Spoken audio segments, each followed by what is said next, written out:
Okay, so now let's continue on sense organs, and we're going to a big topic here. The last topic, vision. And I know it says visual receptors, but we're going to get to those are the rods and cones, but we're going to get to those after we go through some anatomy with the accessory structure, eyebrows, lashes, and lids. We know where those are. There are these tarsal glands in your eyelids that make sebum, which is sometimes called sleep. It's that yellowish stuff that collects in the corner of your eye uh, in the morning. Then there's a conjunctiva, very thin, simple squamous epithelium over the whole eye, but not found in the cornea. And that's what gets inflamed in when kids get pink eye. And then we'll talk about the lacrimal apparatus, the lacrimal gland, which makes tears, and the ducts, which bring the tears across the eye and into the nasopharynx, which I'll show you in the next slide. Oh, sorry, the lacrimal apparatus is the next slide, 44. This is 43, showing you the different, and you don't really have to know the names of like the lacrimal caruncle, medial palpable commissure, and that stuff, and the lateral palpable commissure. You do have no sclera, and you don't really know what an eyebrow and an eyelid and eyelashes are. And then on the right here, we're going to go through a lot of these things.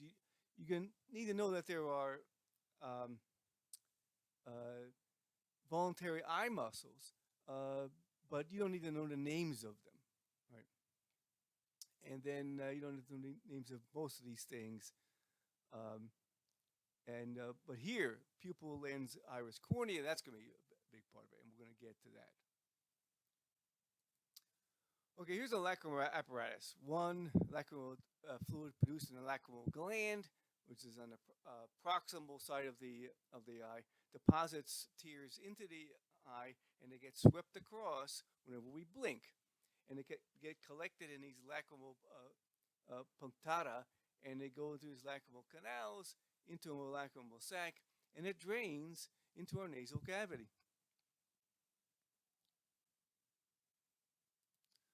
So tears, of course, a very watery solution made to just hydrate the eyes, sweep dust and particles and everything out, and clean the eye. And why they get really um, active when we get really upset and start to cry, I don't know. Oh, but okay, the eye anatomy on this is slide 45. You remember we thought about there being a big pad of fat behind each eye, and you saw that when we did the section of the sheep brain where the orbital fat was still there. Now the the eye has three linings. They're called tunics, and from the outside in is the fibrous tunic, which consists of something called sclera, which is the white of the eye, and the cornea, the clear part in the front of the eye.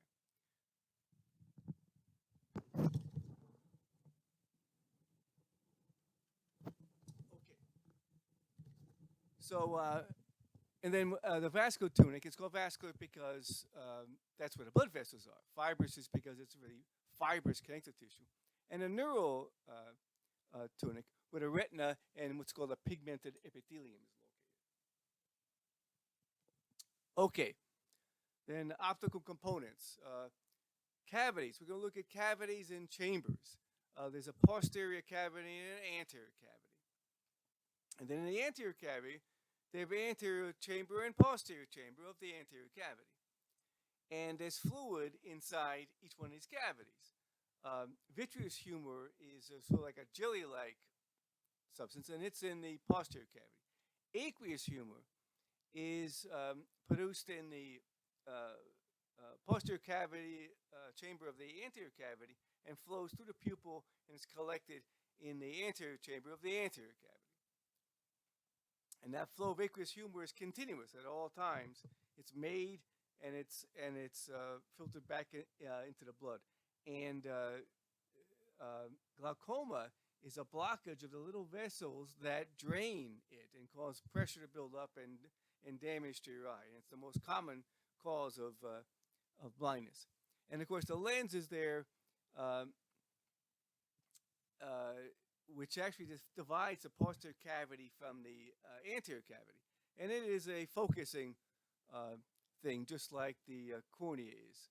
And we'll get the focusing a little bit later on. Okay. Okay, slide 46. You can see up top left the fibrous tunic, sclera, and cornea. The vascular tunic is the iris, which controls how much light comes into your eye. The ciliary body, which actually makes aqueous humor, and also has a muscle in it that will pull on what's called suspensory ligaments to change the shape of the lens. That's focus, and we'll get to that. And then the choroid, which goes underneath the whole back of the eye. Now, this is really mislabeled, I think, here. This should be called neural tunic, and which consists of the neural layer, or the retina, and a pigmented layer, or pigmented retina. And here is the whole eye right here. And we're going to need to know these, matter of fact, all of these parts, except maybe the limbus. The retina is throughout the whole back of the eye, and it has a forward border, anterior border, called the ora serrata, which is right here. And this is all the posterior cavity.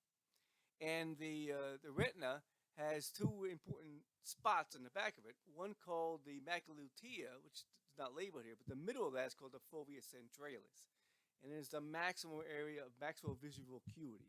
The photoreceptors are closest together in that area. And when you focus on something, that's where the light's going. And then is the optic disc, which is right here, which is your blind spot. Because when we look at the actual organization of the retina, we're going to find out that it's backwards. And there's a flaw in the retina where the optic nerve has to form, and there can't be any photoreceptors back there. And that's called the optic disc. There's the choroid. Here are the suspensory ligaments that pull on the lens, and this is going to be called, what's used for what's called accommodation. That is looking at distance and looking at long distance and short distance. The sclerovenous sinus is where the aqueous humor that's produced in the ciliary process comes out here, flows out in the pupil, and is collected here in the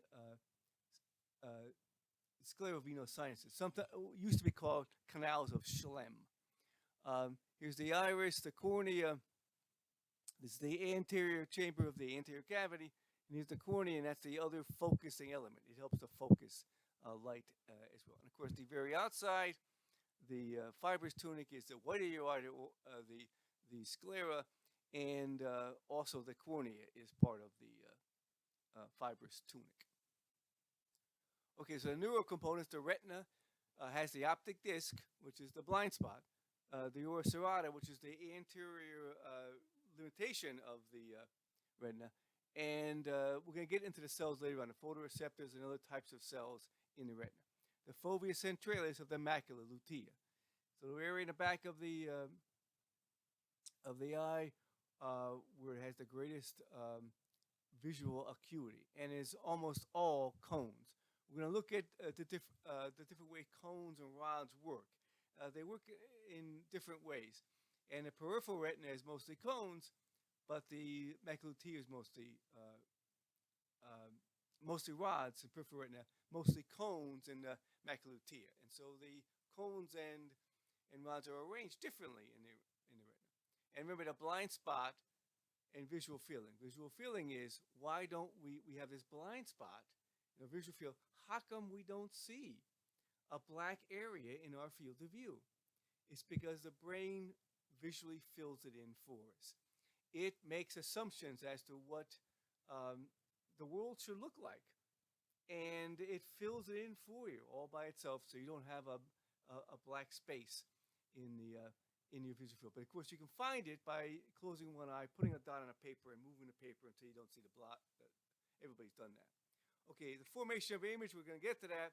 The photopupillary reflex is your iris constricts when there's a lot of light, and that's caused by the parasympathetic innervation, and it and it dilates when there's very little light, and that's caused by the sympathetic